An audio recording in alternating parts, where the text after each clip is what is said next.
kayak apa iman kita.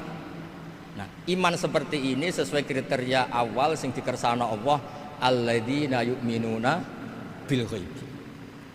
Maka andekan saya ini kok dikasih mukasyafah sama Allah untuk melihat surga, saya milih enggak melihat supaya ngikuti yang tetap ghaib.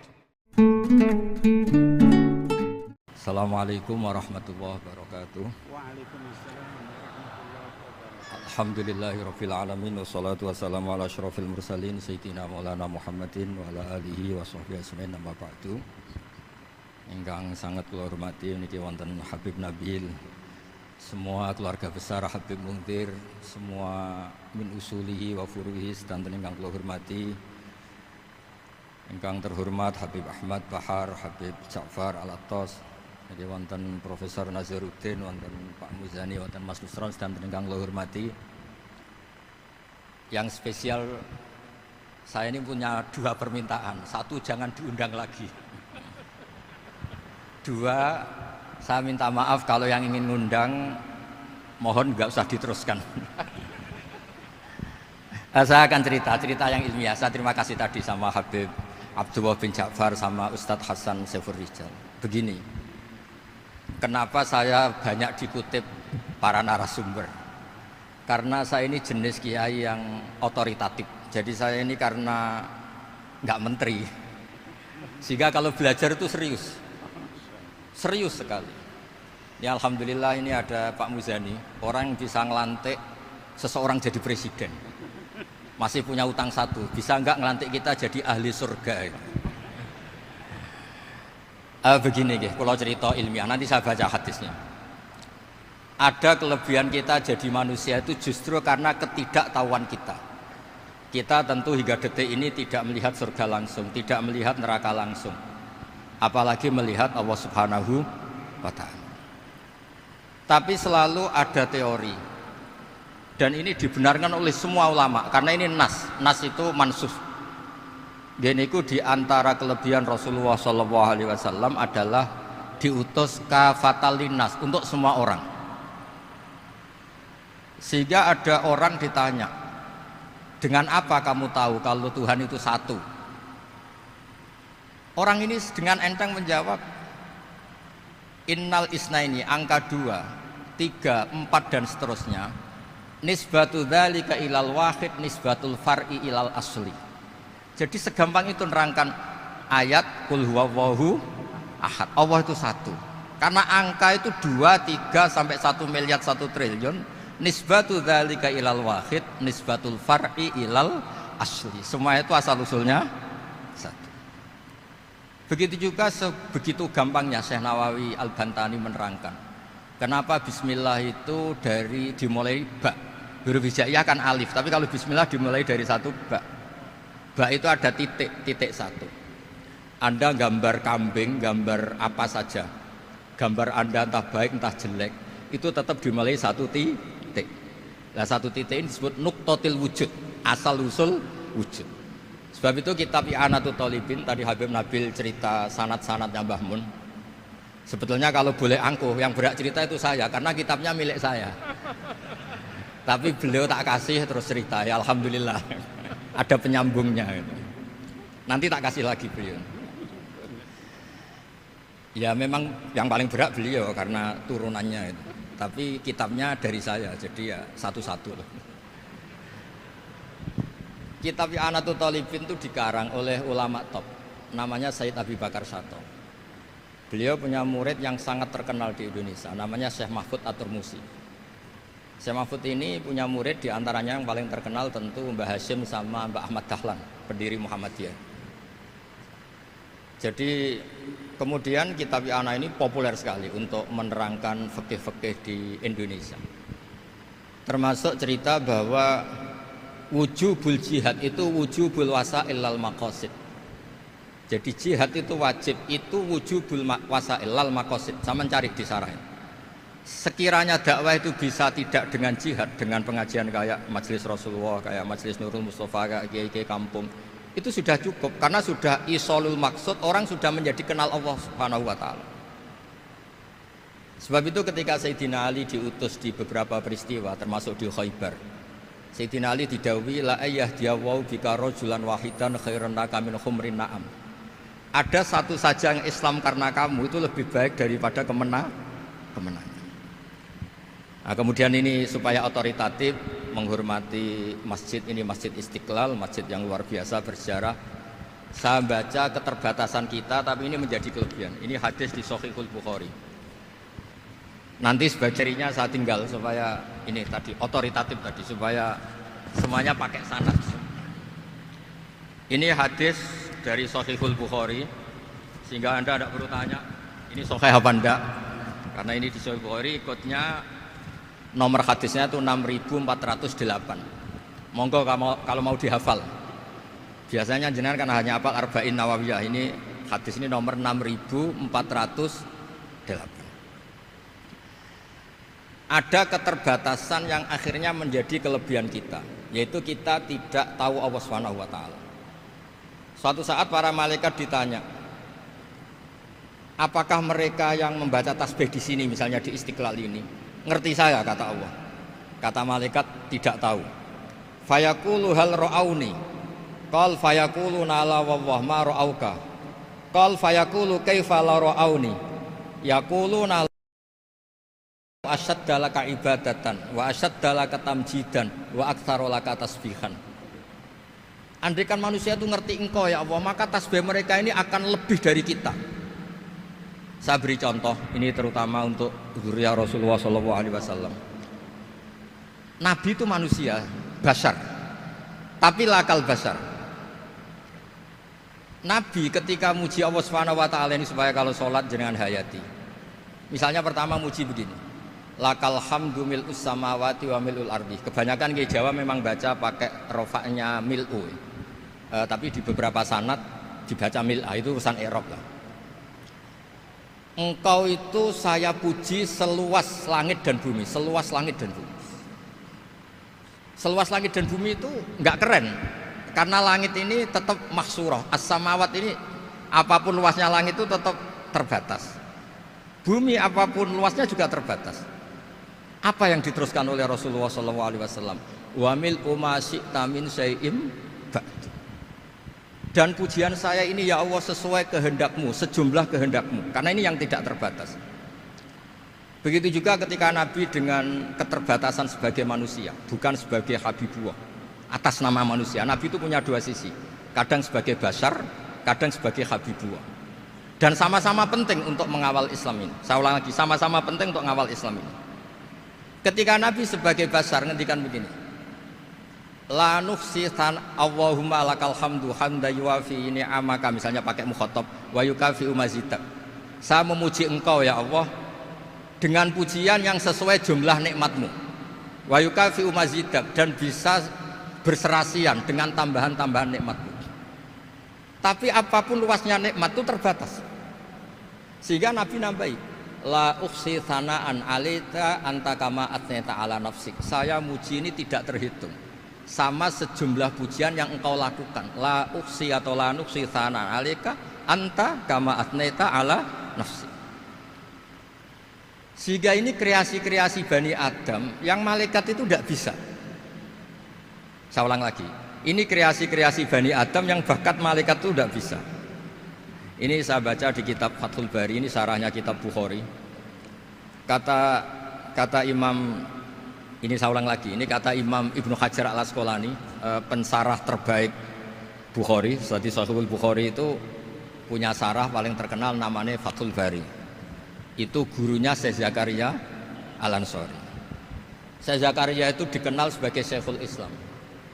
Itu berkahnya punya guru alim banget, kereng. Ibnu Hajar al-Asqalani itu kereng itu keras. Kalau muridnya tidak bisa itu keras sekali, tapi urusan ngaji saja. Terus punya murid itu pinter sekali, namanya Ibnu Hajar al-Haytami. Jadi beliau kalau mau ngaji ya susah, karena gurunya itu alim, nyuruh baca. Kalau mau ngajar ya susah, muridnya itu alim, takut salah. Jadi akhirnya pinter. Orang punya murid alim alama itu kan bingung. Makanya saya tidak suka kalau Profesor Nazar ngaji saya, nanti ngoreksi repot. Sudah gitu Islamnya beliau formal karena Menteri Agama, saya non formal. Lama-lama Islamnya beliau legal, saya ilegal. Kan jadi repot nanti. Makanya tadi tak bully, tak cocokkan. Kalau jenengan Menteri Agama sampai akhirat berarti top. Tapi kayaknya di akhirat saya yang ngelamar jadi Menteri Agama. Tidak ada, ini nggak penting. Ini hanya gojlokan saja supaya kelihatan bahwa Menteri pun juga warga Indonesia. Begini kata Ibnu Hajar Al Asqalani, ini saya baca ya supaya penghormatan saya sama Habib Umar Hafid. Saya ini baca kitab beliau khatam serius, namanya Taujihun Nabi li Mardhati Bari, yang ditulis oleh Ustadz Fahmi bin Ali bin Ubaidun. Saya baca banyak, termasuk ketika beliau punya manhaj yang tidak populer, kata beliau fala budda antuwattina nafsaka ala annana khudamatu hadal kaun. Kamu harus yakin bahwa tugas kiai, tugas ulama itu khudamatu hadal kaun, mengkhidmati semua alam raya ini. Dan jangan pernah putus asa, misalnya melihat non muslim terus kamu putus asa, ini non muslim enggak. Bisa saja suatu saat rubbama aslama fakhasuna islamu, bisa saja dia Islam fakhasuna Islam. Nah, ini wirasah nabawiyah, karena dulu Nabi ketika dari kampung Abdi Yalil dan disakiti, malaikat Jibal itu usul supaya kampung itu dihabisi, kata Nabi apa? La bal arju ayukhrijawah min aslabihim ma ya'budu wa la yusyriku bihi syai'an. Bisa saja bapaknya masih kafir, anaknya Islam, cucu-cucunya napa? Islam. Kayak apa Nabi itu? Rojaknya Masya Allah.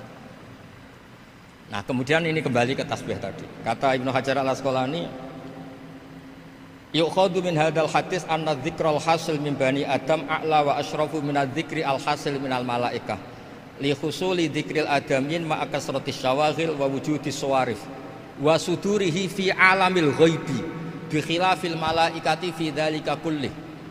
Jadi kita ini enggak melihat Allah langsung, enggak melihat surga langsung, enggak melihat neraka langsung.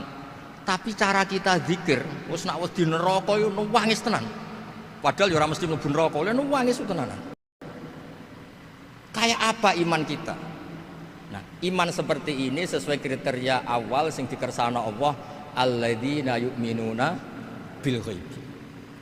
Maka andekan saya ini kok dikasih mukasyafah sama Allah untuk melihat surga, saya milih enggak melihat supaya ngikuti yang tetap ghaib. Nanti kalau saya melihat langsung kemudian iman, kata Allah, akeh tunggalih aku iman mau melihat itu.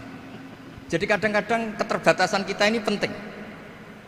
Makanya masyhur Nabi pernah ngendikan tuba liman ro'ani wa amanabi, tapi wa tuba liman lam yaroni wa amanabi. Kalau orang melihat saya kemudian iman itu biasa. Ini orang zaman akhir tidak melihat saya tapi iman. Kadang-kadang itu enggak lewat Habib yang ganteng itu enggak, lewat Mudin. Mudin di kampung rapati di duwe, ini mulang tauhid ya mandi. Islam itu digawa Habib ya mandi, digawa menteri ya mandi, digawa Mudin ya mandi. Karena Islam itu kafatal, napa kafatal. Nah yang enggak dipunyai malaikat adalah tadi seperti cerita saya tentang Imam Amudi. Segampang itu. Makanya di tradisi pondoknya Mbah Maimun itu ada tradisi qaddimid dirayah ala riwayah. Logika riwayat itu penting karena itu menjadi nyaman. Ya kayak tadi, Allah itu satu.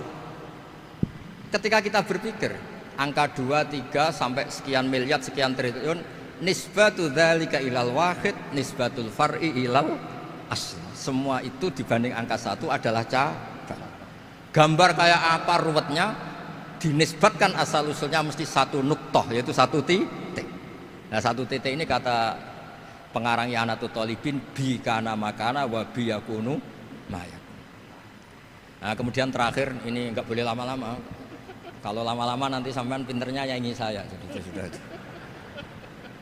Tapi enggak apa-apa lah. Saya ini termasuk kiai yang sudah diundang. Ini termasuk Pak MPR, enggak boleh ngundang saya.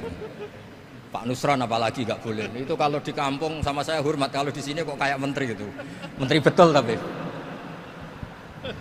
Lah gurunya dia itu teman saya gitu. Jadi tanya ini kalau enggak percaya. Makanya kalau sama saya beliau cium tangan, saya sebetulnya ya nggak siap dicium tangan menteri itu nggak siap. Apalagi dihormati Pak Nazar nggak siap, nanti dikira minta haji malah repot.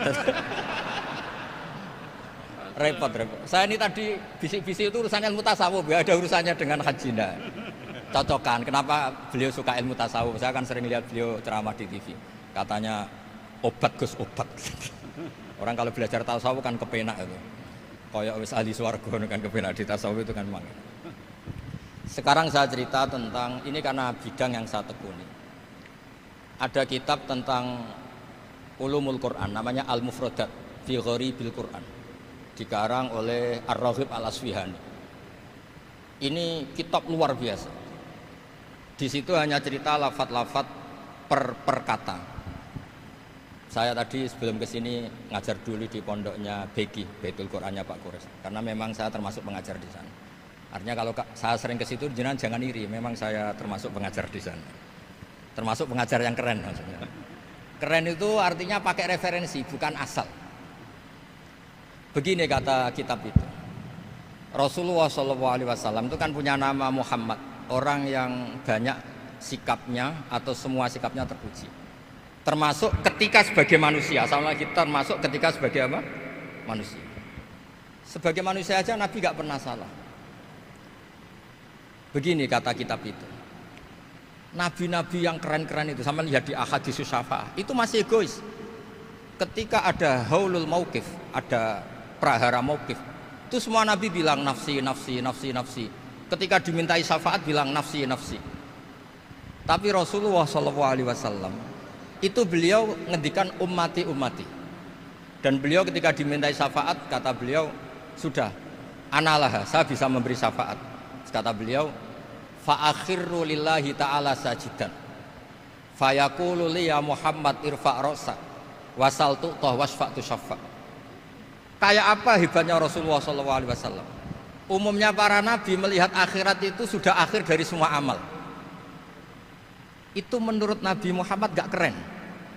Allah itu gak bisa didikte akhirat. Allah itu Tuhan, tetap yaf'alu ma yasha.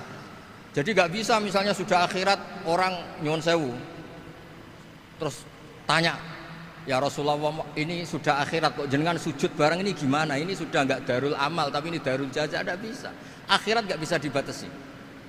Karena akhirat nggak bisa membatasi Allah, Nabi tetap dengan rileksnya minta sama Allah. Fa ahmaduhu bima hamida allamani ya rabbi. Kemudian saat itu saya muji-muji Allah dengan pujian yang luar biasa. Terus kata kitab itu, fa Muhammadun Ahmadu min ghairihi. Makanya beliau punya nama Ahmad. Ahmad itu afal tafdil, bukan fi'il mudhari' waqi' mutakallim. Ini pernah madrasah dulu di Kutsian. Tamat terus. Beliau kalau di rumah hormatnya enggak kayak tadi, lebih dari itu. Tadi di sini pejabat terus. Sembrono kalau di sini itu kerawat itu. Ya tapi enggak apa-apa itu. Tadi sudah dipuji, akhlaknya baik, apa-apa baik, alhamdulillah. Fa Muhammadun Ahmadu min ghairihi. Ketika para nabi gak bisa muji Allah di mahsyar, bahkan mereka itu nyuwun sewu egois, hanya mikir diri sendiri, nafsi-nafsi. Rasulullah Muhammad ini punya nyali untuk muji Allah dan tetap mengajukan permohonan apa? Disebut fa Muhammadun Ahmadu min ghairihi. Sampeyan lihat di Bukhari, di Muslim. Fa Ahmadu fi mahamida allamaniha rabbi. Tetap muji-muji Allah. Bukti bahwa teori saya benar dan otoritatif adalah yang nggak bisa hilang di surga itu juga wiridan. Ketika kita masuk surga, apa kita kegiatannya? Da'wahum fiha subhanakallahumma wa tahiyyatuhum fiha salam wa akhiru da'wahum alhamdulillahi rabbil alamin. Nah, kemudian ini juga yang terus kemudian dinyatakan al-baqiyatus sholihat. Ini kalimat-kalimat yang abadi. Karena apa? Di dunia ya kita bilang subhanallah alhamdulillah, di akhirat dia bilang subhanallah. Kayak apa kerennya kita sebagai Bani Adam? Nah, makanya disebut alladzina yu'minuna bil ghaibi. Wong tidak melihat Allah, tidak melihat surga, tidak melihat neraka, tapi iman kita ini kayak iman sing musyahadah. Iman sing hakul yakin, ainul yakin. Kenapa demikian? Ya karena tadi kita diajari terus menerus oleh Rasulullah SAW. Yang terakhir saya cerita mukjizat. Ini juga terkait dengan betapa mudahnya hadaddin ini di logika, dicerna. Kata Rasulullah SAW, sabda Nabi di hadis, salang lagi ini hadis sahih di bab awal Fadailul Quran di Sahihul Bukhari. Dicek kalau nggak percaya dicek. Ma minal anbiya'i nabiyyun illa u'tiya minal ayati ma misluhu amana alaihil bashar. Wa innama kana alladzi utitu wahyan auhahu wa ilayya fa arju an akuna aktsarahum tabi'an yaumal qiyamah. Enggak ada nabi kemudian kecuali dikasih wahyu, dikasih mukjizat. Dan mukjizat ini dahsyat sehingga orang itu dipaksa iman. Kayak Nabi Soleh, ada unta besar keluar dari batu. Nabi Musa punya tongkat dipukulkan ke Laut Merah langsung menyibak jadi daratan. Tapi kata Nabi Muhammad SAW, saya itu tidak punya mukjizat kayak itu, juga gak ingin. Saya ini dikasih mukjizat Al-Quran. Dan saya berharap karena mukjizat Quran ini adalah terus kemudian umatku menjadi yang terbanyak ila yaumil qiyamah. Sekarang kita berlogika. Ini kata kitab Fathul Bari lagi. Kita berlogika. A'jaza yu'jizu i'jazan. Sesuatu yang menjadikan orang lain gak mampu disebut i'jaz. Kemudian karena ayat menjadi mukjizat, sesuatu yang kita sepakat tidak mampu. Nah kalau itu masalahnya, tongkat dipukulkan laut kemudian menjadi kering, kita mampu enggak? Enggak kan? Tapi pertanyaannya, Anda bikin nyamuk mampu enggak? Enggak kan? Anda bikin sapi, bikin unta mampu enggak? Enggak kan? Makanya Nabi Muhammad SAW cukup, sudahlah kamu itu manusia, bahkan sekedar menciptakan lalat itu udah bisa. Inna la yastahi ayyadriba masalam ma'aba'udatan. Kemudian mukjizat ini sama Nabi dicontohkan hal-hal yang keseharian kita. Wa min ayatihil lailu wan naharu wasyamsu wal qamar. Sekarang peristiwa laut dibelah Nabi Musa dengan matahari yang enggak pernah turun mesin, itu keren mana coba? Keren matahari yang enggak pernah turun mesin. Terus kata Ibnu Hajar Al-Asqalani, li'annal mu'jizat al-madiyah kanat khisyatan tusyahadu bil absor kana qati soleh wa asa Musa wa mu'jizatul Qur'an tusyahadu bil basirah fakana man yattabi'uhu atau yatba'uhu li ajliha aksar fa innal ladzi yusyahadu bil absor yang qaridu bingkiradi musyahidihi wal ladzi yusyahadu bil basirah bakin. Ya saya ulang lagi, bakin. Ya, bagian terus disaksikan orang sing ja'a badal awali mustamirron. Begini logikanya. Mukjizat kayak nakoti Soleh atau Asa Musa yang terkenal. Saya andaikan jadi umatnya Nabi Musa terus dikasih tongkat itu, terus bisa apa coba? Ketika kita punya utang disuruh nyaur ya nggak bisa dipakai jaminan kan. Sudah gitu orang tanya ini asli apa enggak? Kalau asli buktikan, kan ya repot. Tapi kalau kita jadi umatnya Rasulullah SAW ditunggoni Quran, punya banyak masalah resepnya sabar. Kalau nggak bisa sabar ya nyari kiai-kiai tukang ijazah, nak menodungannya mandi. Karena orang mensifati Allah itu macam-macam. Makanya saya pastikan nggak ada agama yang mengajarkan rasional kayak agama apa? Islam. Makanya liqaumi yaqilun liqaumi yatafakkarun. Coba misalnya nyamuk. Kamu bikin nyamuk tidak bisa kan? Nyamuk punya organ tubuh kecil, organ tubuhnya punya urat. Kamu mikirnya kayak apa? Sekedar bikin patungnya saja tidak bisa, apalagi bikin nyamuk. Jadi untuk mengakui kudrohnya Allah yang tidak terbatas dan kita lemah, itu tidak usah nunggu peristiwa kayak terbelahnya laut. Cukup wa ma min dabatin fil ardi wala ta'ir yatiru bi janahihi illa umamun amsalukum inna fi khalqis samawati wal ardi waqtilafil laili wan nahar seterusnya la ayatil liqaumi yaqil. Nah gara-gara pola yang diajarkan Nabi itu ila yaumil qiyamah orang tetap Islam karena nyaman dengan kepastian mukjizat ini baqiyah ila yaumil qiyamah. Itu kayak apa baiknya Nabi. Makanya saya suka tadi burda yang dibaca. Ada ulama kayak Muhammad bin Said Al-Busiri yang ngarang burda. Itu kalau berpikir itu sederhana. Ngeten lho Gusti, malah nerangno pangeran. Lama da'awa da'ina li ta'ati bi akramir rusli kuna akramal umami. Ngeten lho Gusti, karena Rasul Muhammad itu terbaik, ya logikanya umatnya juga terbaik. Jadi lama da'awa da'ina li ta'atihi bi akramir rusli mesti kuna akramal umami. Jadi burda ini saking manjanya sama Allah sampai bilang gini. Wala yadika Rasulullah jahuka biidal karimu tajalla bismimun takim. Ya Allah, engkau telah menamai Nabi engkau itu Raufur Rahim, yang penuh kasih sayang, yang sohibus syafa'ah.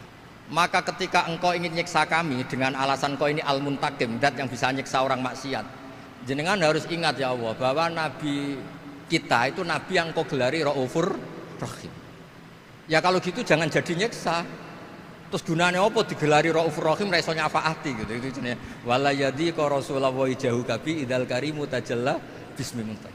Terus fa inna min judika dunya wa darrataha wa min ulumika ilmal lauhi wal qalam. Dan itu juga yang dibuktikan Rasulullah SAW. Sampai beliau ngendikan likulli nabiyyin da'watun mustajabah wa akhtabi da'wati syafaatan ummati yaumal kiamah. Semua nabi itu punya doa yang mustajab dan semuanya sudah dipakai di dunia. Tapi saya menyimpan jatah itu supaya saya tetap punya hak syafaat fi yaumil kiamah. Terus ini bukti-bukti bahwa ilmu yang selama ini diajarkan para habaib, para kiai itu otoritatif.